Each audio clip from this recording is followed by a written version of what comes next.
I hear it. Okay, so when I would say about 15, and I still have the scar to prove this. When I was about 15, okay, I had this buddy Trevor. Trevor came over one day. Alright, so was spending the night, and he was like, dude, it's hot as fuck in your room. And I was like, turn on the fan, bro. You know how ceiling fan, how like dining room fan, I had a dining room fan in my room, okay? This bitch was not meant to go fast. So you know how dining room fans have slow, a bit faster, way too fast, calm down before you like, you know, take off into outer space? Well, Trevor decided to turn that bitch all the way up. And granted, keep in mind, it's like 2 o'clock in the morning, okay? Yeah, it's like 2 o'clock in the morning. Trevor turns on the ceiling fan.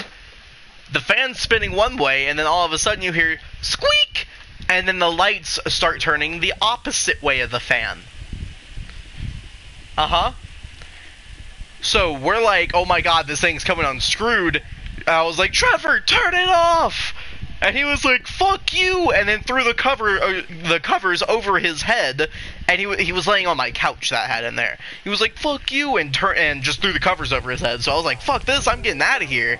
And this dipshit, I'm sorry for calling him a dipshit, but he was a dipshit for doing this, locked my door. Okay? He locked my door. So I'm sitting there fiddling with my door, trying to get it unlocked. And you hear tink, boom, shit! And I have my hand on my head, I take my hand off, and it's just pure blood.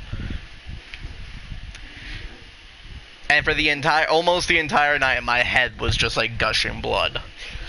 It eventually stopped. Are they in the garage yet?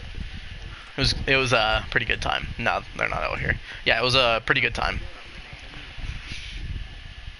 Now that I have